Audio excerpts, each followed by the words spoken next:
आज भारतात इंटरनेट वापरणाऱ्या करोडो लोकांच्या मोबाईलमध्ये एक नाव हमखास दिसतं, ते म्हणजे रिलायन्स जिओ. पण तुम्हाला माहिती आहे का, काही वर्षांपूर्वी इंटरनेट खूप महाग होतं. मग अचानक असं काय झालं की इंटरनेट आज घराघरात पोचलं?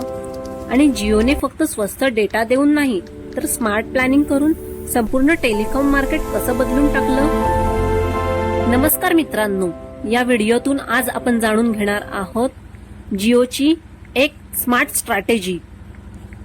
2016च्या आधी भारतात टेलिकॉम मार्केटमध्ये अनेक मोठ्या कंपन्या होत्या, जसे की एअरटेल, वोडाफोन, आयडिया सेल्युलर.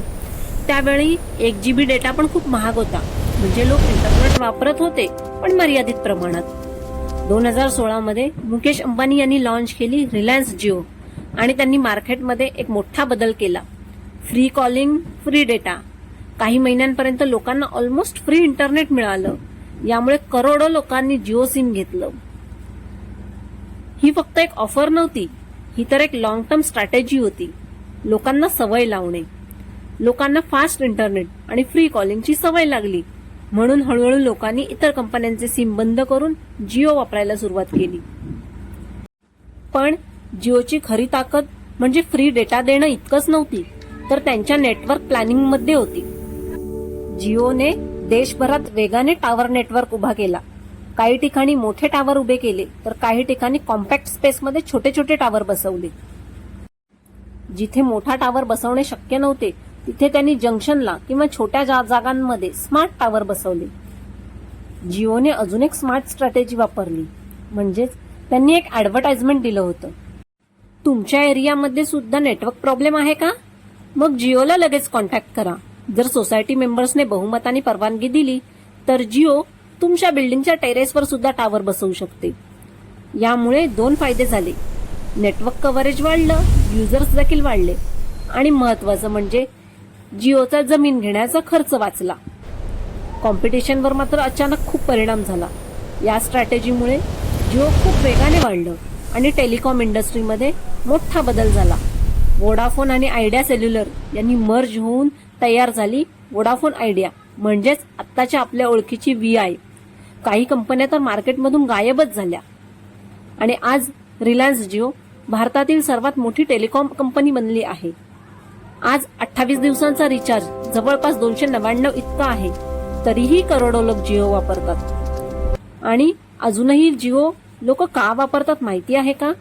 कारण त्यांचं नेटवर्क अतिशय स्ट्रॉंग आहे.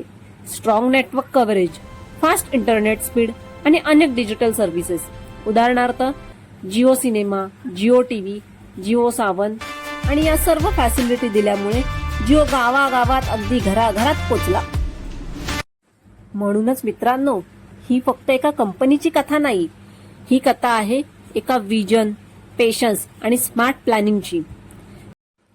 जेव्हा रिलायन्स जिओ मार्केटमध्ये आलं, तेव्हा खूप लोकांना वाटलं की ही फक्त एक टेलिकॉम कंपनी आहे. पण त्यामागे विचार होता पूर्ण टेलिकॉम इंडस्ट्री बदलण्याचा. फ्री कॉलिंग, फ्री डेटा देऊन लोकांना इंटरनेटची सवय लावायची, स्वतःच टॉवर उभे करायचे, नेटवर्क रिच गावोगावी वाढवायची आणि हळूहळू लोकांच्या आयुष्याचा भाग बनायचं. आज रिचार्ज 299 रुपये असू देत किंवा त्याहीपेक्षा जास्त, लोक अजूनही जिओच वापरणार. कारण एकदा सवय लागली की सर्व्हिस आणि इकोसिस्टीम सोडणं सोपं नसतं. यातून आपल्याला एक मोठा धडा मिळतो. यश फक्त मेहनतीने मिळत नाही, तर योग्य वेळी घेतलेल्या स्मार्ट डिसिजनमुळे देखील मिळतं.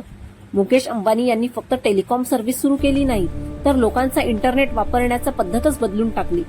म्हणूनच लक्षात ठेवा, कधी कधी मोठं यश मिळवण्यासाठी सुरुवातीला थोडा लॉस स्वीकारावा लागतो. पण एकदा का लोकांचा विश्वास जिंकला आणि सगळ्यात महत्वाचं म्हणजे दूरचा विचार करून जर प्लॅनिंग केलेलं असेल, तर यश नक्कीच असतं. आज जिओ भारतात 1 नंबरवर आहे, पण त्यामागे आहे वर्षानुवर्षांची तयारी, विजन आणि एक्झिक्युशन. तुमच्याकडे ही एखादी कल्पना असेल, एखादं स्वप्न असेल, तर सुरुवात छोटी असली तरी घाबरू नका. कारण या जगात अशक्य असं काहीच नाही. फक्त गरज आहे ती म्हणजे मोठा विचार करण्याची, सातत्य ठेवण्याची आणि योग्य वेळ ओळखण्याची. कदाचित आज तुम्ही एक छोटा प्रयत्न करत असाल, पण कोण जाणे उद्या तुमची स्टोरी लोकांना प्रेरणा देणारी असेल. अशाच माहितीपूर्ण आणि प्रेरणादायी व्हिडिओसाठी चॅनलला सबस्क्राईब करा आणि व्हिडिओ आवडला असेल तर व्हिडिओला लाईक करा, शेअर करा आणि कमेंट करायला विसरू नका. धन्यवाद.